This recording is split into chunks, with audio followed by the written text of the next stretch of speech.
With humanity at a crossroads, we wonder whether we'll plunge into devastation or take flight and soar. As our hearts yearn to know our destiny, we turn to the clues and messages left by seers, saints, and prophets of the past.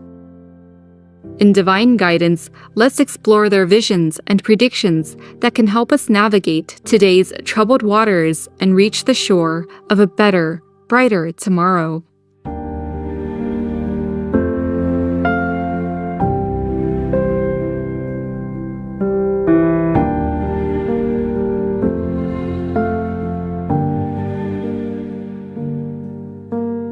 In the previous episode, we shared some visions about our current period by the blind Chippewa First Nation medicine woman known as No Eyes, vegetarian, and collected in a book by her student Mary Summer Rain, Phoenix Rising, No Eyes' Visions of Changes to Come. No Eyes uses the analogy of birthing of a great phoenix to describe the pain and difficulties that Mother Earth and humanity must go through at this time, as well as the potential for a new world if we can pull through. No Eyes foresaw positive signs and changes that would begin to appear while the phoenix grows bigger and gains strength. Now stuff gonna happen that make peoples want to be free of stuff, see? I think so.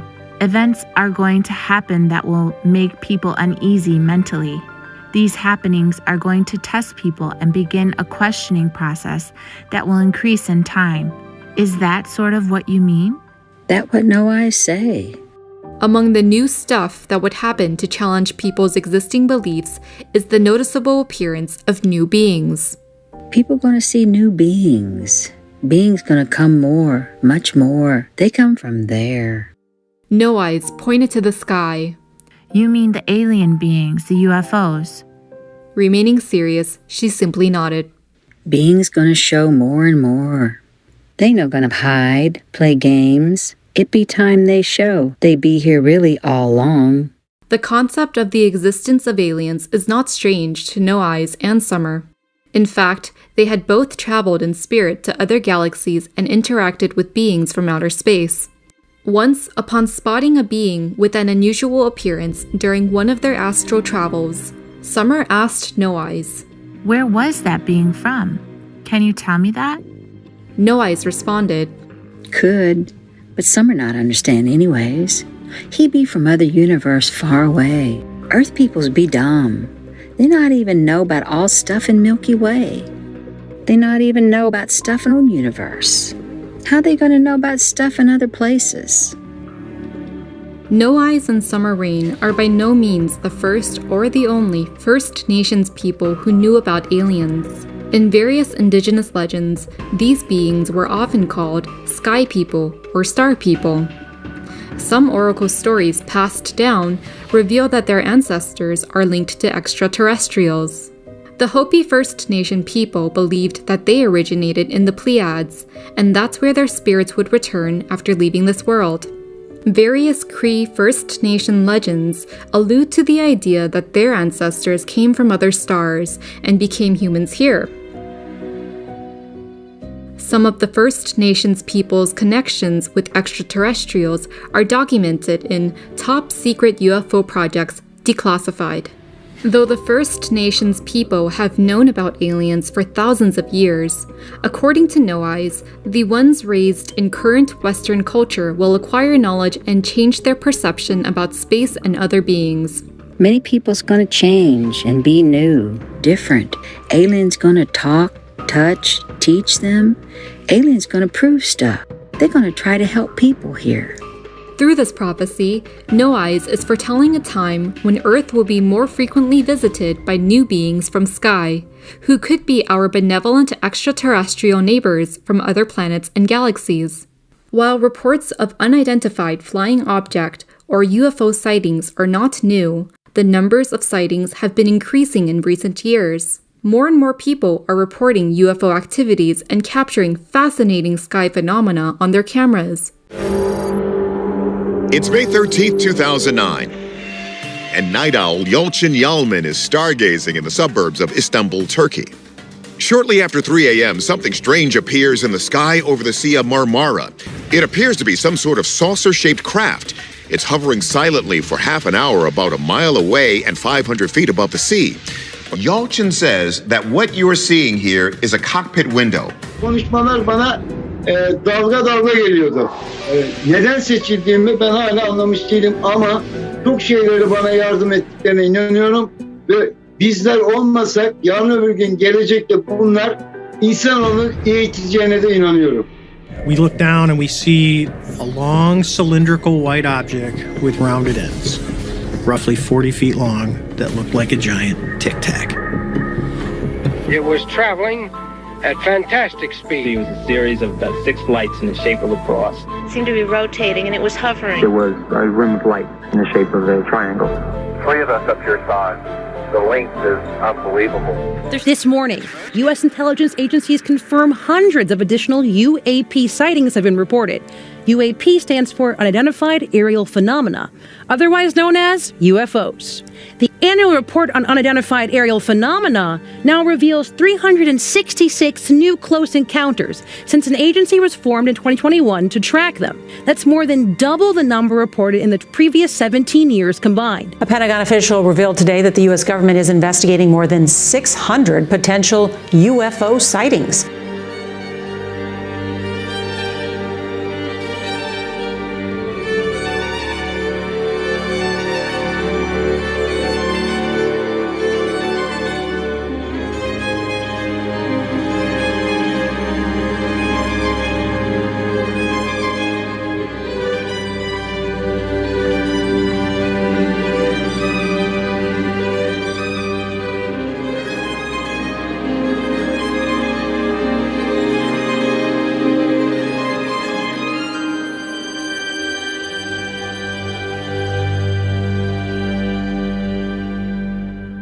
etc.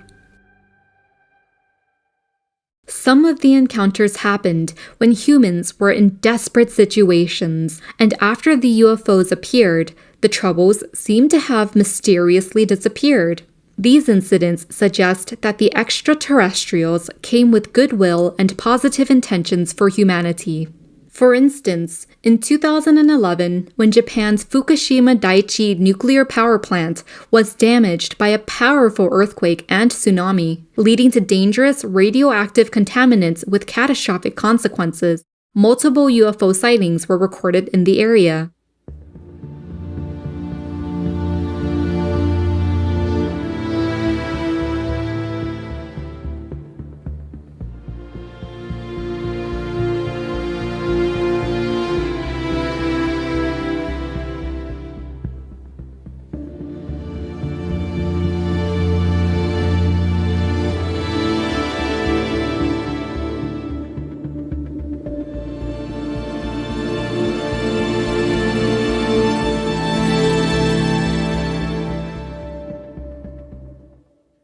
There were UFO sightings reported in some significant numbers in that area in the weeks and the days leading up to the earthquake and tsunami.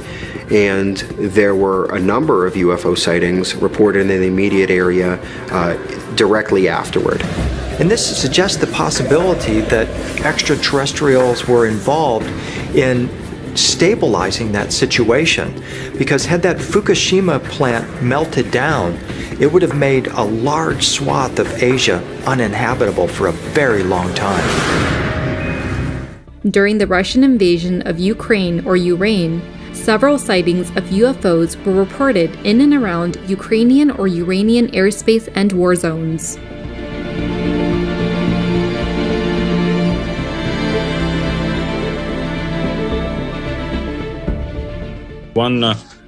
One brother shared an audio from a brother from the church. So he says that his son, he's a part of the military. He picks up his phone and he calls his father. He says, "Dad, you have to pray right now. We're in a situation." So his father, he rings to other members of the church. They start praying, and then later, son gives a phone call and he says, "There's some miracle happened. It looked like some spaceship like there was like an attack from the spaceship. There was some kind of a lightnings was starting shooting from the sky, and like sparks were like spreading everywhere. And then on the morning they discovered that the whole machinery was destroyed. Ukrainian troops, armed with a thermal imaging drone, captured footage of a disc-shaped object, silent and stationary, warmer than its surroundings, a spectacle that quickly caught the attention of the world. Охренеть, ни хрена. По-любому. Стоит, ты бачишь? На месте, блядь. А в теплах ничего не... The Ukrainian or Uranian soldier who witnessed the craft through an infrared quadcopter estimated it to be about 400 meters long and 100 meters tall. He said it was hotter than any other object he had tracked in the war zone. Why have our extraterrestrial co-citizens chosen this time to make themselves more visible to us? Our most beloved Supreme Master Ching Hai, vegan, provides us with insights from a conference with Supreme Master Television team members, all vegans. Lately, there seems to be many more UFO sightings. Is there a reason why they seem to be more prevalent in some countries than others? Do the aliens have a reason to choose these countries over others? Yes. Recently, our planet is in trouble, you see, in danger, in urgency. So they always come to try to give the blessing or to avert some disaster, whatever they can, you see? Yes. Be it comets or earthquakes or typhoons. Without their intervention, we would have been done for, okay? Yes, Master. And some may be there in those different countries because maybe those countries needed to see them more to believe that they exist. Or they needed more help in those countries. Yes, okay? I understand. They love us, no end. They love us, no end. They wish that we are also as developed and as knowledgeable about moral standards like they are. They try to help in as many ways that they can. They help us much.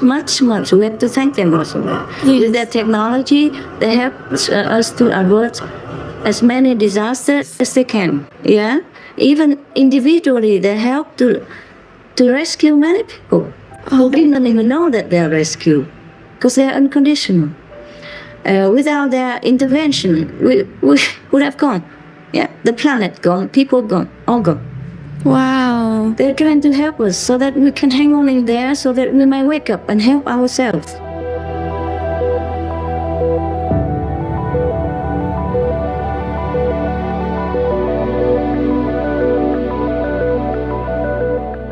We are immensely grateful to our benevolent brothers and sisters from other planets or galaxies who have come from afar to assist us during the most trying time in Earth's history.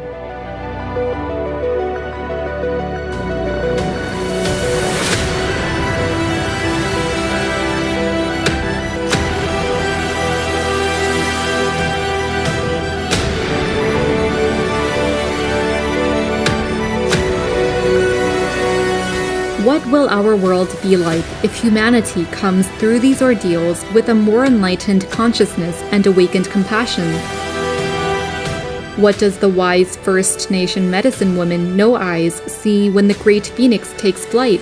Let's find out in the next episode. Joyous viewers, thank you for joining us today.